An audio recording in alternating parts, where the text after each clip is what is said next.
Seit knapp 3 Wochen haben wir nun ein Kia e-Niro, unser erstes Elektroauto. Und was haben wir in der Zeit erlebt und gelernt mit ihm? Das ist das Thema dieses Videos und damit hallo aus Holdorf in Niedersachsen. Ich stehe hier an der A1 an einer Allego Ladesäule. Bin hier angekommen mit, schauen wir mal, 54% State of Charge. Und werde jetzt versuchen, mit meiner ADAC-Karte hier zu laden an dieser Ladesäule. Ich habe gelernt, als erstes, das habe ich gelernt im Video von Blauzahn, als erstes die Ladesäule freischalten und dann erst den Schlauch, den Rüssel ins E-Auto. Das versuchen wir jetzt mal.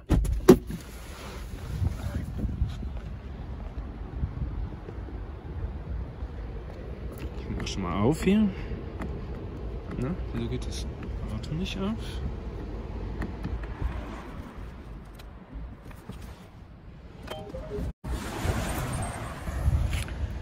So, dann öffne ich schon mal die Ladeklappe. Ich hatte gerade den Wagen noch angelassen und wunderte mich, dass die Ladeklappe nicht aufgeht. So, dann schauen wir mal. Ich halte mal meine Karte dran. Autorisierung läuft, bitte warten. Autorisierung erfolgreich, das hat schon mal gut geklappt. Also nehme ich mir den Rüssel. Muss natürlich auch noch den zweiten Port aufmachen. Und jetzt ist er drin. Mal schauen, ob er jetzt anfängt zu laden. Ladevorgang in Vorbereitung. Schritt 2 von 11. Puh, das sind auch viele Schritte. Ladevorgang in Vorbereitung. Wir sind jetzt bei Schritt 7. Aha. Mal gucken, was das Display sagt. Das Display warnt mich vor irgendwas. Ah, jetzt lädt er. Schauen wir mal, was die Ladegeschwindigkeit sagt. Wir sind bei 18. Ah, er steigt deutlich. Die Ladesäule kann nach meinen Informationen 50 kW. Oh, wir sind auch bei 46. Ja, das ist doch ganz ordentlich. Ihr seht 27 Minuten bis 80%. Da werde ich jetzt hier einfach mal ein paar Minuten dranbleiben und das hat ja gut geklappt, das war ja problemlos. Den einzigen Fehler, den ich gemacht habe, ist das Auto erst anzulassen und daher ging die Ladeklappe vorne nicht auf. Also, welche Erfahrungen haben wir gemacht in den ersten 3 Wochen als E-Auto-Neulinge? Ich war zum Beispiel beim Getränkemarkt. Spektakulär. Natürlich nicht so eigentlich. Aber das war ein Punkt, wo ich mich gefragt habe, ist der e-Niro groß genug? Denn wir hatten ja vorher einen Safira, das habe ich im anderen Video berichtet, der reichlich Platz geboten hat, auch für jede Menge Getränkekisten. Und ich habe dann einfach mal versucht, die Getränkekisten, die ich zurückbringen wollte, zum Getränkemarkt in den Safira zu stellen. Passt locker. Und ich war hocherfreut, dass ich die Kisten auch ohne Probleme dann in den e-Niro bekam. Da war ich mir nicht so sicher, aber es ging, ohne dass ich Rücksitze umklappen musste oder überhaupt mit benutzen musste. Also das Platzangebot im e-Niro ist dann eben doch nicht so schlecht. Ich wollte dann an dem Getränkemarkt, der direkt neben einem großen Supermarkt liegt, auch die Ladesäule nutzen. Die haben nämlich dort eine Wechselstrom-Ladesäule kostenlos für Kunden. Da habe ich dann aber festgestellt, man muss erst in den Supermarkt reinlaufen, um sich die Ladesäule freischalten zu lassen. Das ist für mich dann ein bisschen umständlich, weil der Getränkemarkt in die andere Richtung liegt. Also da würde ich mir auch wünschen, dass Elektromobilität noch etwas einfacher funktioniert und ich nicht erst in den Supermarkt reinlatschen muss, um die Säule freischalten zu lassen, um dann in die andere Richtung in den Getränkemarkt zu gehen. Aber na gut, keine größeren Schwierigkeiten. Ich hatte es ja auch nicht wirklich nötig, dort zu laden. Das war mehr ein kleiner Test. Was ich auch gemerkt habe, ist, es ist etwas unpraktisch, das Ladekabel hinten im Kofferraum zu haben, unter der Abdeckung. Denn wenn man dann die Getränkekisten oben drauf stehen hat, kommt man erstmal nicht ans Ladekabel. Klar, kann man sich denken, habe ich vorher aber nicht dran gedacht.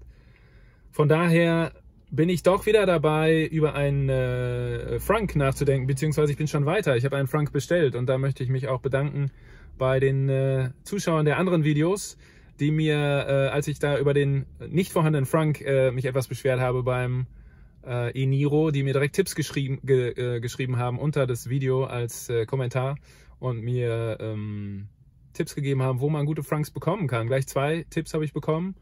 Einmal über eBay Kleinanzeigen kann man so eine Art Plastikdose, eine größere, kaufen als Frank mit entsprechender Befestigung. Christoph Kainz heißt, glaube ich, der Anbieter dort. Sieht gut aus. Ich habe mich dennoch für einen anderen Anbieter entschieden, einem aus Österreich, frank.at, also AT für Österreich, ist die Internetadresse. Und der wird jetzt in ein paar Wochen geliefert, da bin ich mal gespannt. Mache ich dann auch ein Video drüber, wenn der Frank eingebaut ist. Aber bis dahin habe ich halt die Ladekabel noch im Kofferraum unter der Abdeckung. Ja, dann noch kurz etwas zur UVO-App oder UFO-App. Ich weiß bis heute nicht, wie ich sie aussprechen soll. UVO-App. Ich hatte die auf meinem Telefon direkt am ersten Tag installiert und dann wollte verständlicherweise ich sie auch bei meiner Frau installieren. Die wollte auch gerne dann die Möglichkeit haben, sich Infos über das Auto zu holen auf ihr Handy, beziehungsweise das Auto zu steuern übers Handy, Klimaanlage anzumachen und ähnliches. Und da wusste ich erst nicht, geht es denn? Kann man denn ein Auto mit 2 Telefonen verbinden? Und ich habe gelernt, ja, es geht. Meine Frau musste sich eben auch erst ein eigenes Konto eröffnen bei Kia für die UVO-App und dann ließ sich das Auto auch mit ihrem Handy verbinden. Das ist schon mal ganz praktisch. Und eine Funktion, die wir gerne nutzen wollten, war das Vorheizen des Autos. Gerade im Winter sehr praktisch, wenn man morgens früh losfährt und das Auto nicht in der Garage stehen hat. Wir haben das Auto normalerweise nicht am Strom, an den meisten Tagen zumindest zu Hause. Morgens. Was man machen kann mit der UVO-App, habe ich gelernt, ist die Klimaanlage anzuschmeißen. Per Hand, also zum Beispiel 10 Minuten bevor man losfährt oder 5 Minuten bevor man losfährt. Das geht. Dafür muss der Wagen nicht am Strom sein. Was jedoch nicht geht, habe ich auch gelernt, ist den Wagen per Schedule, also per Plan, per eingestellter Vorplanung automatisch anzuwerfen. Also dass er zum Beispiel jeden Morgen um, ich sag mal 7:30 Uhr die Klimaanlage angeht. Diese Funktion ist nur aktiv, wenn der Wagen am Strom angeschlossen ist. Bisschen schade, aber können wir auch mit leben. Eine Kleinigkeit, die ich noch gelernt habe und über die ich ganz froh bin, ist, dass man nicht den Schlüssel im Auto vergessen kann und dann das Auto abschließen kann. Hatten wir ein bisschen Angst vor, dass das ja mal durchaus passieren kann. Kann aber nicht passieren. Das Auto lässt sich nicht abschließen, wenn der Schlüssel im Auto ist. Gute Funktion, finde ich. Haben wahrscheinlich viele Autos, aber unser Alter hatte es, glaube ich, nicht.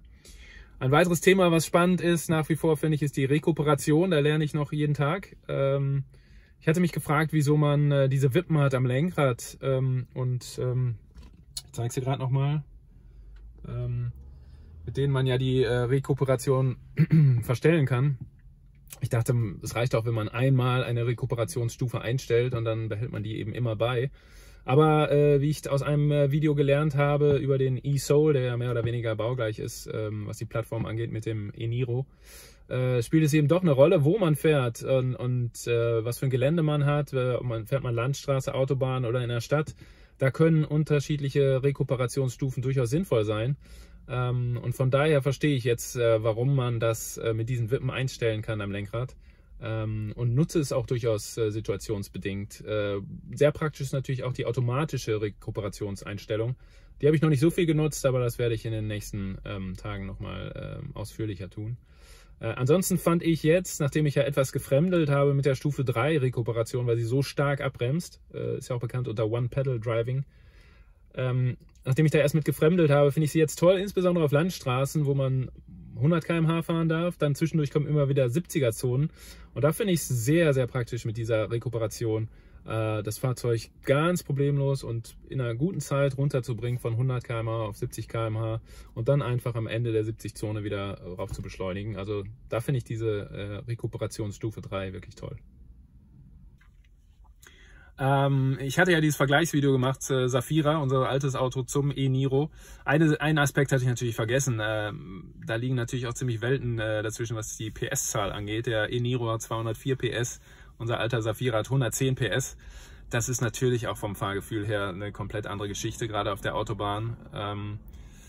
Ja, er fährt sich einfach toll. Ich weiß auch den adaptiven Tempomat mehr und mehr zu schätzen mit Spurhalteassistent. Auch wenn ich da manchmal noch finde, dass er etwas weit links fährt, der Spurhalteassistent, weiter links in der Spur, als ich es tun würde, insbesondere auf der Landstraße. Auf der Autobahn ist es okay, aber auf der Landstraße finde ich es teilweise unangenehm und habe ein bisschen Angst, in den Gegenverkehr reinzukommen. Da steuere ich oft dann doch per Hand nach. Aber ansonsten ist diese Fahrassistenz wirklich toll beim e-Niro. Und ich habe jetzt auch mal noch 2 Zitate zum Abschluss, die den Gesamteindruck nochmal schön zusammenfassen für uns als Neulinge der Elektromobilität, aber auch für Freunde. Also ein Freund hat eine kleine Testfahrt gemacht mit unserem Auto, zum ersten Mal also in einem E-Auto gesessen und sagte, das ist ja wie Autoscooter fahren. Verstehe ich schon, wo der Vergleich herkommt. Noch schöner, finde ich, hat es aber meine Frau beschrieben. Sie sagte, als ich sie nach dem ersten Tag fragte, als sie zur Arbeit gefahren ist, wie war's, hat sie gesagt, man gleitet dahin. Ich finde, das ist eine super Beschreibung für das Fahrgefühl mit dem Kia e-Niro.